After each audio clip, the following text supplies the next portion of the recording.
로제의 아파트가 전 세계적으로 난리죠. 특히 브루노 마스랑 협업한 것도 눈에 띄는데요. 처음에 저는 만우절 장난처럼 받아들였어요. 엥, 브루노 마스랑? 그것도 제목이 아파트야, 그 술게임? 심지어 노래 틀자마자 우리가 아는 술게임 노래가 나오는 거 있죠? 오늘은 로제와 브루노 마스의 아파트 이야기와 로제의 이야기를 한번 해볼게요. 1. 아파트. 노래에서의 아파트는 사람들이 손을 겹쳐 층을 쌓듯이 올리면서 진행하는 술게임인 거 다들 아시죠? 모르는 분들을 위해 간략하게 소개하면 이 게임은 각 층을 대표하는 손이 쌓이며 층수를 말하면서 해당 층에 손을 올린 사람이 걸리고 벌칙으로 술을 마시는 방식이에요. 이 게임은 단순한 놀이가 아니라 친밀한 스킨십과 미묘한 로맨틱 감정을 느낄 수 있는 요소로도 작용해요. 좋아하는 사람의 손 위에 살짝 손을 포개거나 마지막 층에 올라가는 사람을 위한 특별한 의미를 가지기도 합니다. 이러한 요소들은 곡에서 은근히 로맨틱하고 러브라인의 분위기로 연결돼요. 특히 로제 가사에서 키시 페이스와 레드헐트 등 사랑하는 감정을 이모티콘으로 언급하며 실제 감정을 돌려서 말하는 듯한 가사가 나와요.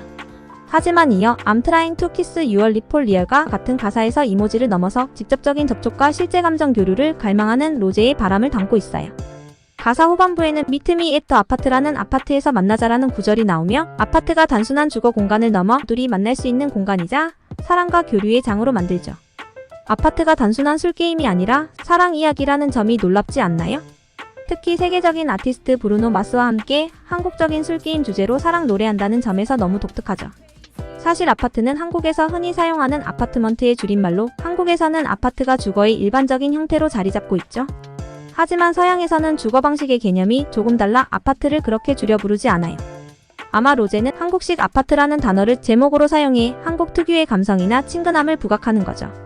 특히 이 한국 특유의 발음 아파트를 브루노 마스도 똑같이 잘 따라하는 게 인상적이죠. 한국에서는 아파트가 일반적이고 이상적인 주거 형태로 여겨지지만 해외, 특히 미국에서는 주택과 콘도가 더 이상적인 주거 형태로 인식되는 경우가 많아요. 한국적인 정서가 담긴 아파트라는 단어를 해외에서도 쉽게 받아들일 수 있게 바이럴하는 로제가 대단하죠. 이런 로제도 사실 한국이 아닌 해외에서 태어난 거 아세요? 2. 박채영 그리고 로젠파. 로제는 1997년 2월 11일 뉴질랜드에서 태어났어요. 본명은 로젠파. 한국 이름 박채영입니다. 한국계 뉴질랜드인으로 한국과 뉴질랜드 복수국적이죠.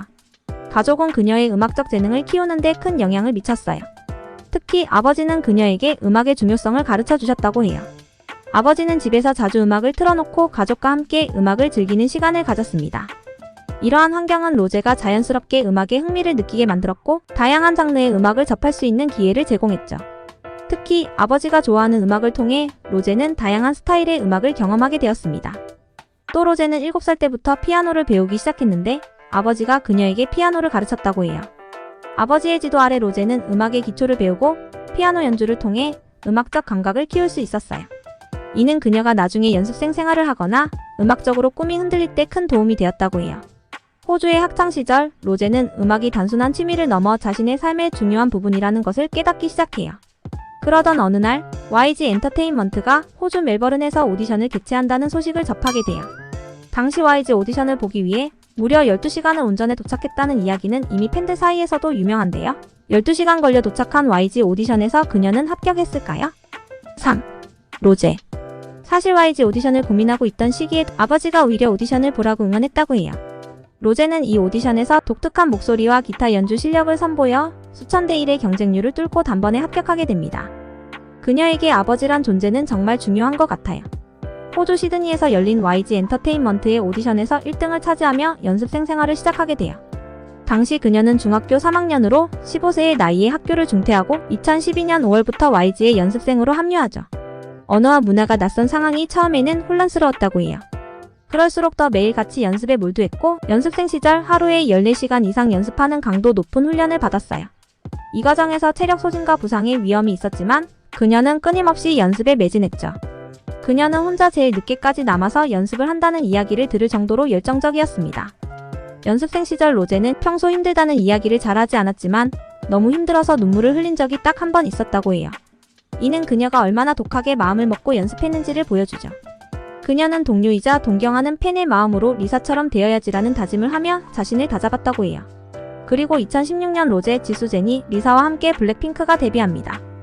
데뷔곡인 휘파람과 붐바야부터 엄청난 인기를 얻었고 이후 불장난, 킬 디스 러브 등 세계적인 히트곡들이 연달아 발표되면서 블랙핑크는 글로벌 걸그룹으로 자리 잡게 돼요. 특히 뚜두뚜두 뮤직비디오는 2018년 6월 15일에 공개된 이후 24시간 내에 3,600만 뷰를 기록하며 당시 유튜브에서 가장 많이 본 뮤직비디오로 기록되었어요. 이 곡은 블랙핑크의 글로벌 인기를 더 확장하는 계기가 됐다고 생각해요. 로제는 그 독특한 보이스와 매력적인 무대 매너로 많은 사랑을 받았죠. 2021년 로제는 마침내 첫 솔로곡인 온 더 그라운드를 발표해요. 이 곡은 자신이 항상 바라왔던 성공과 꿈이 실은 자신의 가까이에 있었다는 메시지를 담고 있어요. 온 더 그라운드는 그녀의 인생과 내면의 생각을 담아낸 곡으로 글로벌 팬들에게 큰 감동을 선사했죠. 이 곡을 통해 로제는 단순히 K-팝 스타를 넘어선 아티스트로서 자기만의 음악 세계를 구축해 나갔죠. 그리고 2024년 10월 18일 브루노 마스와 협업한 아파트라는 곡을 발표했어요. 아파트는 미국 빌보드 핫 100 차트에서 8위를 달성하게 돼요. 이는 K-팝 여성 솔로 아티스트로서의 최고 순위 기록이죠. 발매 직후 스포티파이 글로벌 차트에서 1위를 기록하며 전 세계적으로 인기를 끌고 있어요. 또한 아이튠즈 차트에서도 40개 지역에서 1위를 달성했어요. 뮤직비디오는 유튜브에서 인기 급상승 동영상 1위를 기록하며 공개 나흘 만에 8,200만 조회수를 달성했어요. 무엇보다 전 세계 사람들에게 아파트 술게임이 유행처럼 번지는 게 재밌는 현상이네요. 오늘은 로제의 아파트 가사 해석부터 어린 시절에서 데뷔까지 다양하게 이야기했어요. 오늘 이야기가 재밌었다면 구독, 좋아요, 알림 설정 부탁드립니다. 다음에 더 재미난 이야기를 들고 돌아오겠습니다. 감사합니다.